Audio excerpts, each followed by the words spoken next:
This video will attempt to answer the question of why we haven't had a Splinter Cell game in just over 7 years.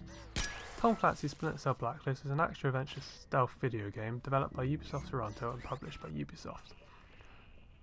This game is the 7th instalment of Tom Clancy's Splinter Cell series. It is the sequel of Splinter Cell Conviction and was released on the 20th of August 2013. I have done a whole review of this game, so if you would like to see that, I will leave a link in the description below. But otherwise, let's begin.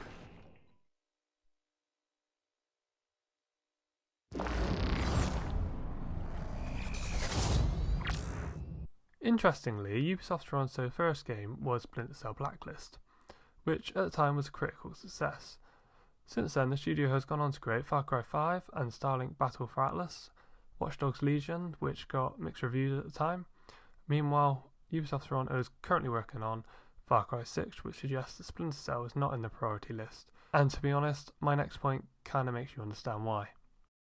So, at the time of release, Ubisoft hoped that Splinter Cell Blacklist would sell at least 5 million copies, and although the game debuted at number 2 on the UK retail software sales chart in its first week of release, behind Saints Row 4, and was August's 4th best-selling game in the United States, Ubisoft announced in an interview with Eurogamer that Blacklist had failed to meet sales expectation, having only sold 2 million copies worldwide.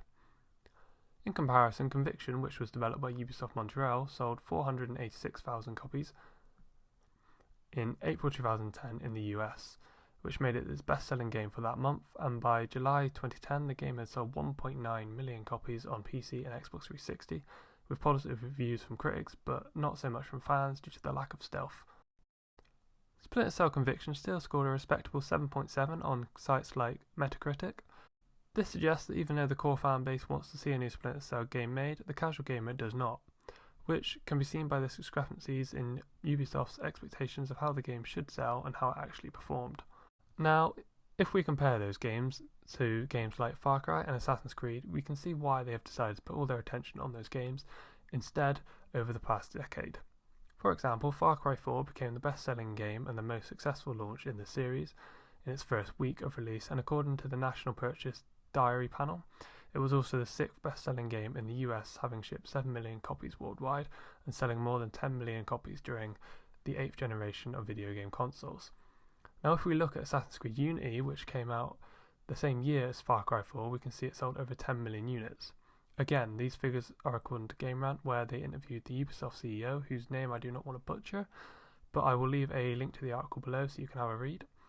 Now, the reason I bring up Assassin's Creed Unity and why it is important to my overall point here is that gamers hated it due to its bugs, and like I mentioned in my review of Blacklist, Unity turned into a literal laughingstock, and yet it sold double the amount of units that Blacklist did. In other words, this basically just highlights that Ubisoft expects Splinter Cell brand to sell just as well as Assassin's Creed and Far Cry, but for some reason it just doesn't. Obviously there is a market for it, as I am part of the market and would love nothing more than for them to release a new game. However, when you read the numbers, it just becomes clear that the franchise isn't profitable for them.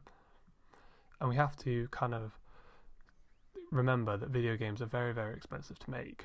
Yes, if you do well, a lot of video games get a lot back, if not way more than they spent on the game.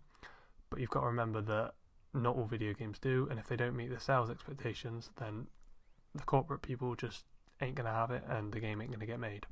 So, what next for Splinter Cell? From what I've seen online, there only tends to be rumours about a new game, and they are far from reliable at best. And to be honest, at the moment it looks like Sam Fisher is going to be continued to be pushed to the back of the line and subjected to these game add-ons and these weird, just, I don't know what they're playing at with Sam Fisher. They need to kind of get their act into gear, because I don't know, they've put them in like Rainbow Six Siege, and it just feels like they're like toying with us at this point. A little part of me though does think that there will be another game to come, like there is a reason for them doing this. Maybe they're, I don't know, testing the waters to see how fans react. Maybe they've put them in Rainbow Six Siege to see if that makes people come onto the game. I don't think it will, because if people don't like Rainbow Six Siege, they're not going to go on it just for a Sam Fisher skin.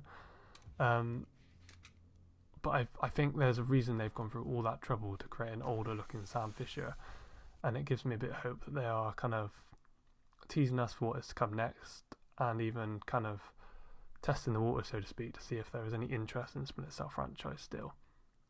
Personally, I love it if they went down this sort of route of old man Sam Fisher, like Logan. If you haven't seen that movie, go watch it, it's amazing. But yeah, so part of me hopes that they go down this path where maybe it's like the last game with Sam Fisher and he kind of passes on the mantle to someone else.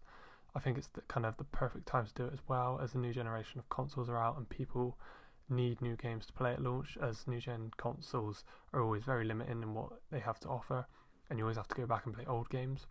So yeah, I think I'd love it if they did a kind of Logan style Sam Fisher, and then kind of wrapped up his story arc, and then we had someone else that we could then go into.